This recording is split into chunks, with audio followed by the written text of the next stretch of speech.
what is it now, 4 years, now that it's a new year, and it's just failure after failure. I mean, the United States itself, right? How many times have we heard about the famous cigar assassination attempt with Fidel Castro? So for us to just pop in there and take this guy and put him before justice, I think it's really phenomenal. And another thing, to compare it to the Castro situation, when Fidel Castro died, he died an old man of natural causes, facing no justice, and he died a multimillionaire. So as Cubans, we rejoice that we survived him, but it wasn't this kind of joy. The Venezuelans are celebrating not just because he was captured, but he's going to face real justice. He's going to get due process in a court of law. We're going to hear about his crimes, and we're not going to hear the totality of his crimes. We're going to hear about the crimes relevant to the United States, right? We're going to hear about the drug trafficking. We're not going to hear about 14-year-old Juliver Roa, who was gunned down and murdered, I think, in 2014 because he was walking near a protest.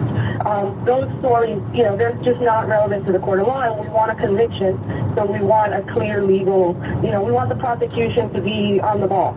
But they're getting due process. They're getting their day in court, and that to me is absolutely phenomenal. That is, the best execution of international law that we've seen in a very long time, probably since, the Yugoslavia International Court proceedings, or, what we had with the leaders of the Rwandan genocide. It's very rare that you get to take one of these guys and put him in a court.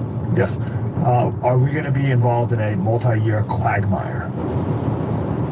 I don't see why. We're not there now. We popped in, we popped out. And like I said, at this point, it looks to me like the plan is to let the socialists eat each other up alive. The Trump administration is being very clear that they're not going to go in there and install Maria Corina Machado. They're not, we're going to go in and take the oil assets that Chavez expropriated, because those are ours. But we're not, this isn't Iraq. It's a completely different society. It's a completely different problem. In some ways, arguably a more difficult nation to rebuild because, people who are starving. Like when we invaded Iraq, the Iraqis weren't starving. They were poor and oppressed, but they weren't eating garbage or new animals the way that Venezuelans were forced to do in the past decade.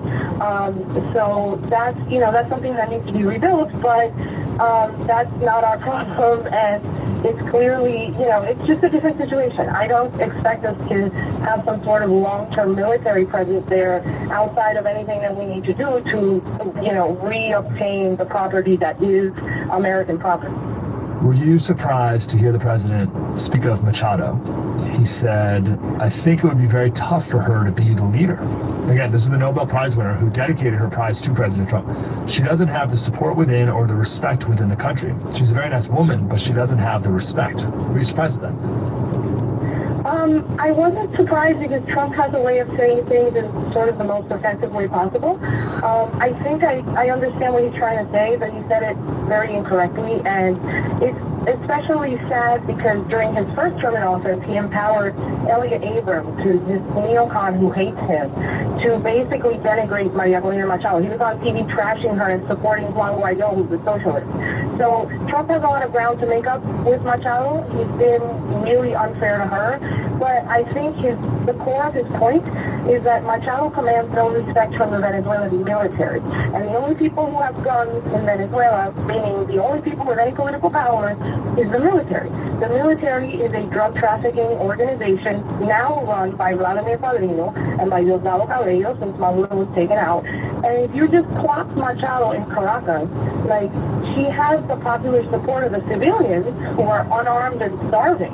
The majority of Venezuelans love her, and she was always the first choice for them, and not Juan Guaido, right? And not, Capriles and all these other opposition socialists. But that's not enough. You need the guns. You need the military to be part of the rebuilding process, and we're not there yet. So I think what Trump was trying to say is if we just parachute Maria Corina Machado into Venezuela right now, they're just going to shoot her in the head, and that's it. And then we'll really have a quagmire for the next 20 years. Okay, all right, so last question on this point. So people would say, that another Hugo Chavez is going to rise up, someone worse. Why do you not think someone way worse? Well, I know you mentioned they eat each other and all that, but could this not get way, way worse? Why are we hopeful that it will get better?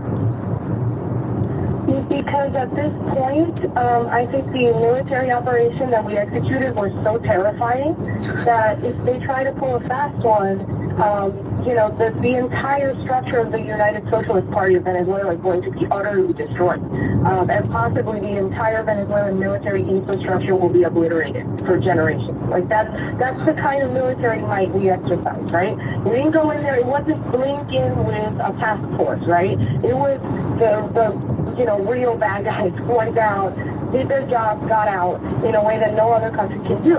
And so what that means is that any funny business on the part of the socialists, any attempts to repress further, is going to incur the wrath of a military that has now reminded the world that it is far superior to any other military power on earth.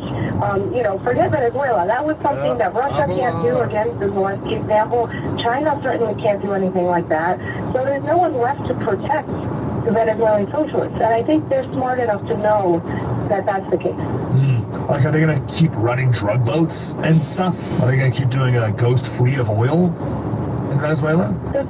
Well, there's reports that there was a last gas canal, that there was like a huge number of sanctioned oil boats that tried to get out. We'll see if that persists.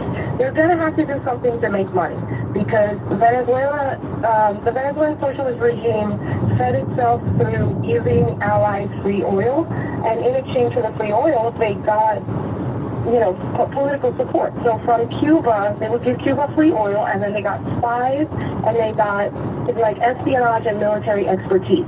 They gave oil to Russia. The Russians gave them their torture experts, and they built them the biggest political prison in the hemisphere.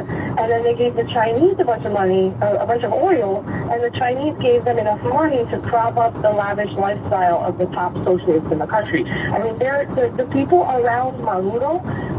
These are people that bought houses in Miami, that had like golden iPhones back when that was popular. They had really cushy lives for the past decade where we were watching these reports of Venezuelans eating dogs and stuff. And that was because China was paying for it. So they're going to have to find a way to fund that. I think the only option on the table right now is you're going to have to deal with ExxonMobil, you're going to have to deal with Trump. Otherwise, no one is going to come to save you. China wasn't there this weekend. Russia wasn't there this weekend. Iran was laughable at this point. So they got to come up with something. Yep. The headline, let me just quote this. The headline in The Atlantic is, Trump threatens Venezuela's new leader, this is the vice president woman, with a fate worse than Maduro's. And he said if she doesn't do what's right, she's going to pay a very big price, probably bigger than Maduro. Like, you better fall in line. There's no other option for you. All right, what about China? So, two things. I read that 6 or 7 days ago, there was a monument to the Chinese people overlooking the Panama Canal that was taken down, and the Chinese authorities and delegation, whatever, were outraged at that. So there's something to speak of there. And then also, is it true that there was a Chinese delegation in Caracas the night before the operation? Yes, so that was Maduro's last official event before getting yanked out of the country. And if you go to his Instagram, there's pictures of him with Xi Jinping's special envoy to Caracas. That was the last thing he did before he got arrested. And those diplomats presumably were in Caracas when this happened, unless they flew out that day. So it's a tremendous humiliation for the Chinese. They're certainly taking it that way. Like, if you read Chinese state media, they're acting like, this is the worst thing since Hitler. And that's because they can see how disempowered they are. And the flagrant disrespect to China's military power here, right? Because we know that the Chinese are heavily invested in trying to get Venezuelan oil. They buy a ton of sanctioned Venezuelan oil. Presumably the People's Liberation Army has a role in protecting that business, and Trump doesn't care. He did not care. He he sent the operation in there with the threat that the Cuban military, the Chinese military, and the Russian military could have done something to protect Maduro. And the only people who did anything were the Cubans. Apparently the majority of the people killed in the operation were Cuban agents. The Chinese did nothing. So that's to answer your second question. Your first question is one of my favorite stories so far of the past month, which is there was a statue honoring Chinese-Panamanian friendship off of the Panama Canal and this rogue right-wing Latina mayor just demolished it. She unilaterally called to just take it apart. And the reason was it was decaying. It's a very old statue. It was very poorly maintained. And that was the nominal reason for removing it. But, this is a conservative mayor who clearly wants no Chinese communist presence in her town. So she just took it down. And she said, we don't want to be colonized by the Chinese. And it caused a major international incident where even the president of Panama, Molino, had to come out and apologize to the Chinese. And Molino's a conservative. He's he's trying his best to be friends with Trump. He won as a conservative, and he's still, it's so shocking to the Chinese that how you're going to demolish our amazing, decaying statue, that he had to go apologize. So it was really the feat of this one mayor. Just goes to show you all politics is local. There's no election that's too small to make a difference on the world stage. That's great. We spent a good amount of time in the last hour talking about the Monroe Doctrine and the reinforcing of it. And we quoted John Kerry in 2012 when he literally went around the world and said, quote, the era of the Monroe Doctrine is over. Not wild. So can you speak to that for a minute? And then we can go in any direction, but I'm fascinated, again, by China's Belt and Road Initiative efforts in Venezuela and Latin and South America, which I presume now are over, will be. Yeah, they're on life support. They've got Brazil, which is a very big, piece on the chessboard. But Brazil has presidential elections this year, and Bolsonaro's son is running against Lula, and it's very possible that he could win.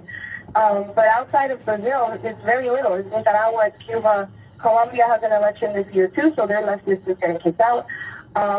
So Cuba is struggling. On the Monroe Doctrine, what I would say is the point of the Monroe Doctrine, and it only works if this is the way that real life is that the countries of the Western Hemisphere, the